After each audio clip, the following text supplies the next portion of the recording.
Vestibular oferece para você a resolução comentada das questões de física do vestibular da Unicamp para o ano 2016.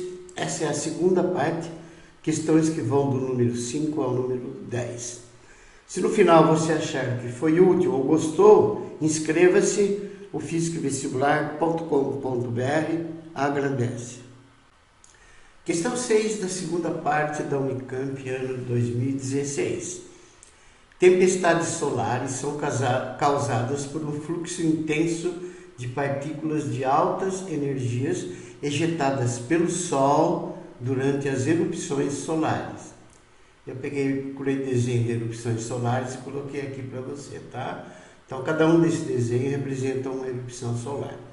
Esses jatos de partículas podem transportar bilhões de toneladas de gás eletrizado em altas velocidades, que podem trazer riscos de danos aos satélites que giram ao redor da Terra. Considere que em uma erupção solar em particular, um conjunto de partículas de massa total MP 5 kg, deslocando-se com velocidade VP 2 vezes 10 a quinta metros por segundo. Então, essas partículas, esse conjunto de partículas de massa 5 kg, que está se deslocando com velocidade de 2 vezes 10 a quinta metros por segundo, ela choca-se com um satélite de massa 95 kg, que se desloca com velocidade de módulo 4 vezes 10 a terceira metros por segundo, na mesma direção, mas em sentido contrário ao das partículas. Se a massa de partículas adere ao satélite, então trata de uma colisão inelástica, eles se movem juntos após a colisão. O módulo da velocidade final do conjunto, de que conjunto? Claro, que gás mais satélites, será D, e aqui estão as alternativas. Muito bem. Trata-se da aplicação do princípio da conservação da quantidade de movimento, que eu vou fazer uma rápida demonstração aqui para você, tá? Então, quando o sistema é isolado de forças externas, que é o caso, sua força resultante tem intensidade nula e, consequentemente, o impulso dessa força é nulo, pois impulso é força vezes força resultante vezes tempo, uma força resultante, tá? A força resultante é nula, então o impulso vai ser nulo. Então, não tem forças externas, tá? Ele está no espaço, fora do campo gravitacional de qualquer planeta, então e o fenômeno é muito rápido. Então, a força resultante é nula, consequentemente, o impulso é nulo. Como o impulso ele é a quantidade de movimento depois menos a quantidade de movimento antes, e o impulso é nulo, então vai ficar zero, é igual a quantidade de movimento depois menos a quantidade de movimento antes. Portanto, a quantidade de movimento do sistema antes é igual à quantidade de movimento do sistema depois. Isso acontece quando ele é isolado de forças externas, ou seja, ele está fora do campo de atração gravitacional da Terra e o fenômeno é muito rápido. Sendo a quantidade de movimento uma grandeza vetorial, a relação abaixo representa o princípio da conservação da quantidade de movimento do sistema. Então, o vetor quantidade de movimento do sistema antes é igual ao vetor quantidade de movimento do sistema depois, que é uma constante. Então, aqui está a definição dessa fórmula acima. Princípio da conservação da quantidade de movimento. A quantidade de movimento de um sistema de corpos isolados de força externa é constante. Agora vamos no exercício. No exercício eu fiz a figura para que você entenda. Então, observe bem essa figura. Ó, você tem duas situações. Uma antes da colisão, que eles estão se movimentando em sentido contrário, e outra depois da colisão, que eles estão juntos, acoplados um no outro, grudados um no outro, se movendo juntos com uma velocidade que eu chamei de V final. Se você fizer o produto, a quantidade de movimento é mv dos gases e da nuvem de gases e fizer o produto do módulo, né, do satélite mv, você vai ver que o dos gases ganha. Então isso quer dizer que o sistema se move para a direita, ele mantém a direção e o sentido da nuvem de gases.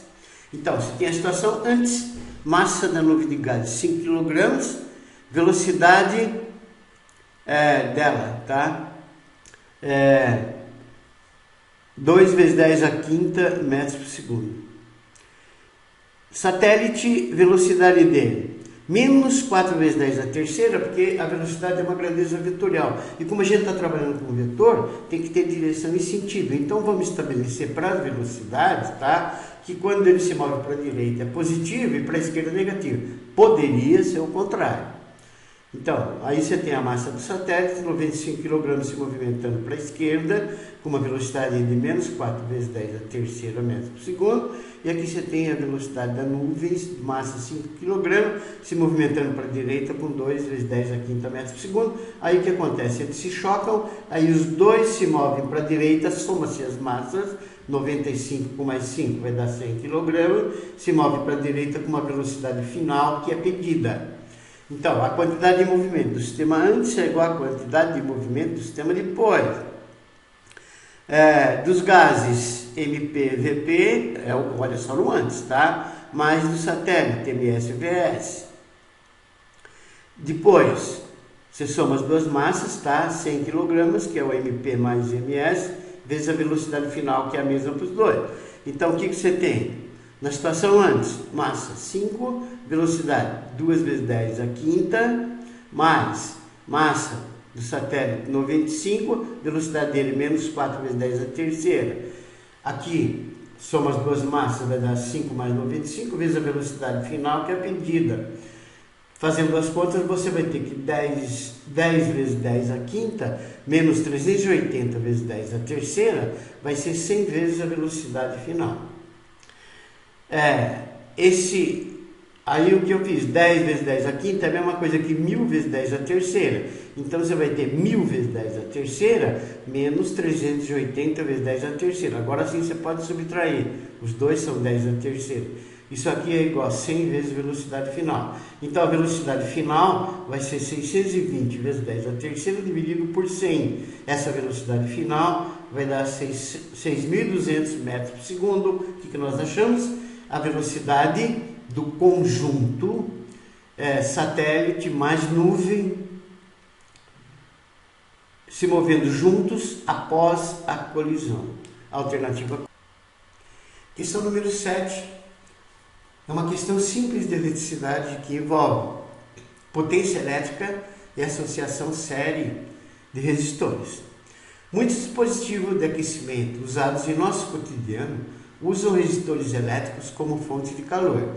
Um exemplo é o chuveiro elétrico, em que é possível escolher entre diferentes opções de potência usada no aquecimento da água. Por exemplo, morno M, quente Q e muito quente MQ. Considere um chuveiro que usa uma associação de 3 resistores iguais. Então, os 3 resistores têm a mesma resistência, o mesmo comprimento do fio, para oferecer essas 3 opções de temperatura. A escolha é feita por uma chave que liga a rede elétrica entre o ponto indicado pela letra N e um outro ponto indicado por M, Q ou MQ, que vai fechar o circuito, de acordo com a opção de temperatura desejada. O esquema aqui representa corretamente o circuito equivalente do chuveiro é um desses 4. Muito bem, você tem que saber que no chuveiro elétrico você pode alterar a resistência elétrica equivalente através da variação de comprimento do resistor, tá? Ou através da variação da resistência do resistor equivalente que está lá dentro. Então a fórmula que expressa isso é essa daqui, ó. A potência é U quadrado sobre R. U é a tensão, a diferença de potencial, a voltagem que está ligada na tomada. Esse U é o mesmo. Normalmente os chuveiros são ligados a 220 volts, a tomada é a mesma, então esse U é constante, ele é o mesmo. Observando, como o U é o mesmo, observe essa equação aqui, ó. A potência é inversamente proporcional à resistência equivalente. Se você aumenta a resistência equivalente, guarda bem isso, aumenta a resistência equivalente, está diminuindo a potência, fazendo ele aquecer menos. Se você diminui a resistência equivalente, você está aumentando a potência, fazendo ele aquecer mais. Então, Assim, a posição do chuveiro que apresenta maior potência, maior aquecimento, mais quente, é aquela com menor comprimento do fio, em que o L, comprimento do fio, é o valor de um resistor só, tá? Então é esse aqui, ó. Quando você liga o N no MQ, tá? Você vai pegar a menor resistência. E se a resistência equivalente, que é R, é menor, a potência vai ser maior, ele aquece mais, MQ. O intermediário quente, tá vendo? São 2R ou 2L, comprimento do fio. Esse é o intermediário, é o quente. E aí, os três associados em série, a resistência equivalente é 3R. Se a resistência equivalente é 3R, ela aumentou. Maior a resistência equivalente, menor potência, menor aquecimento. É o morno. No caso, a alternativa correta é a alternativa A. Questão número 8. Ela envolve ondulatória, conceito de frequência, de período, envolve a segunda lei de Ohm e envolve associação série de resistores. Muito bem. Um osciloscópio é um instrumento muito útil no estudo da variação temporal, como o tempo, dos sinais elétricos em circuitos. No caso de um circuito de corrente alternada, a diferença de potencial U, ou tensão ou voltagem, e a corrente no circuito I variam em função do tempo. Considere um circuito com dois resistores R1 e R2 em série. Em série, a corrente I é a mesma e a tensão é a soma das tensões, alimentada por uma fonte de tensão alternada. A diferença de potencial nos terminais de cada resistor, observada na tela do osciloscópio, é representada pelo gráfico abaixo. Aqui eu pus para você que não foi fornecido pelo Unicamp um osciloscópio, e aqui está a tela que foi fornecida, tá? Pode ver que no eixo você tem a diferença de potencial U medida em volts, e aqui embaixo você tem o tempo medido em milissegundos.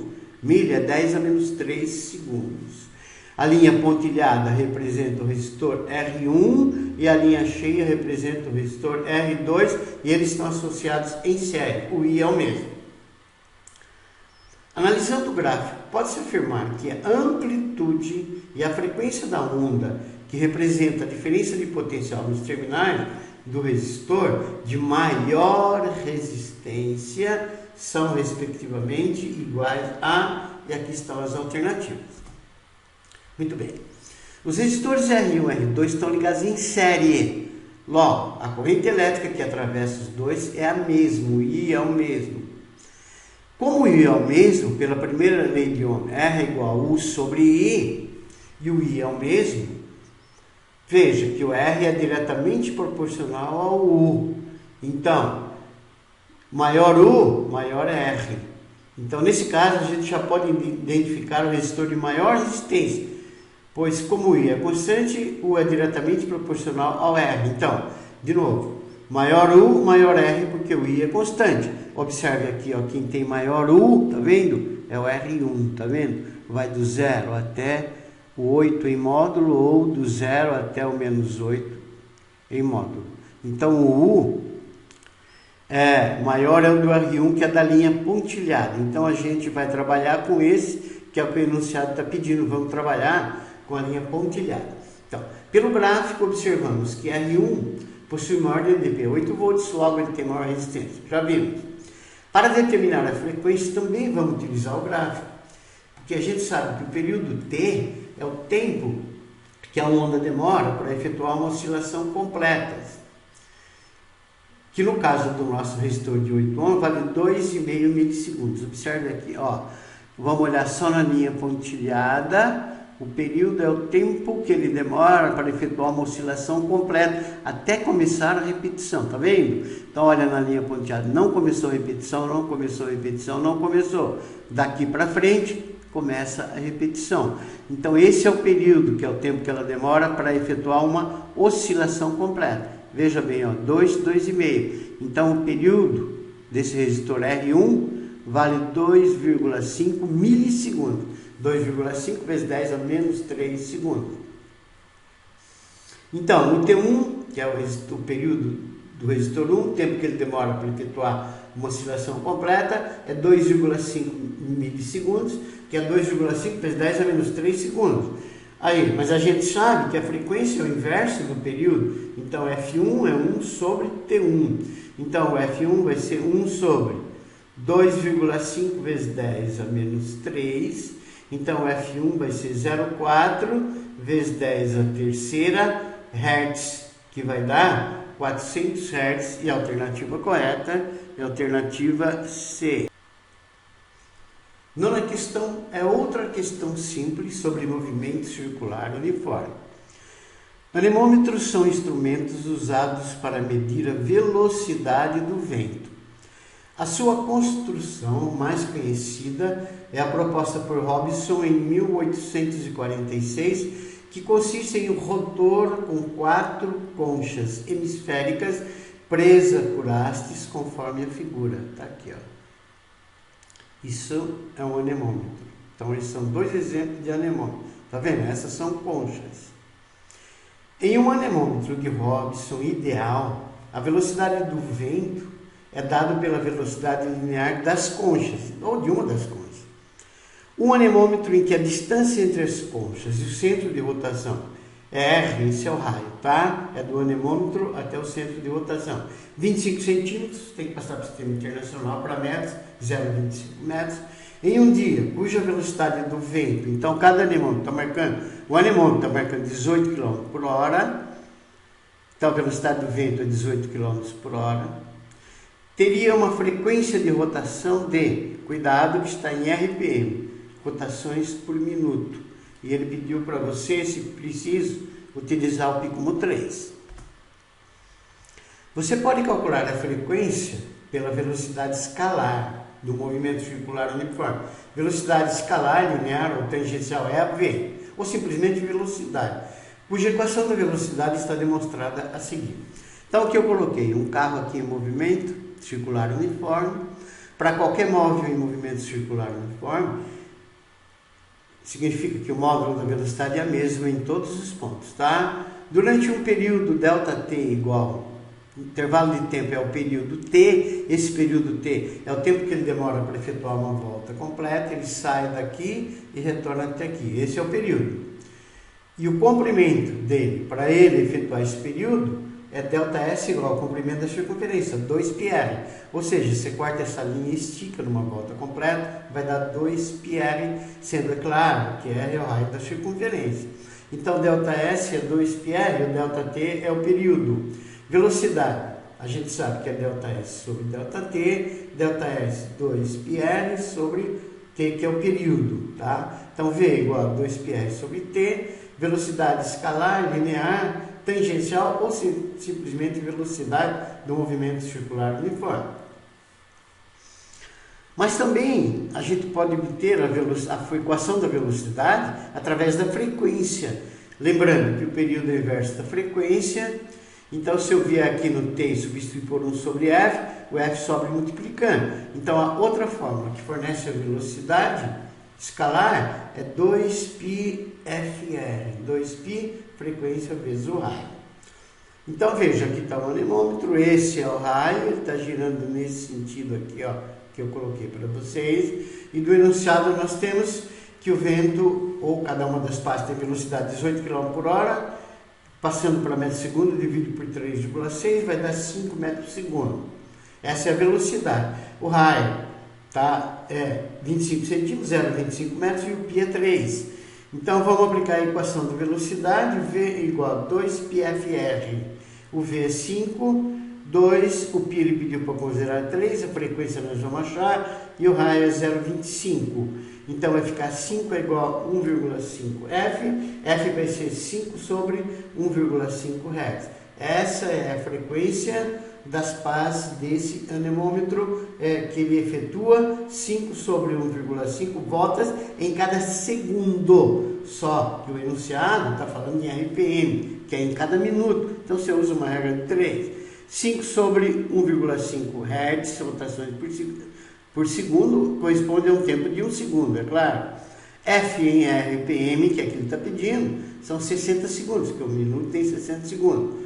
Cruzando, F vai ser 5 vezes 60 sobre 1,5, F vai ser 300 por 1,5, que vai dar 200 rotações por minuto, e a alternativa correta é a B de bola.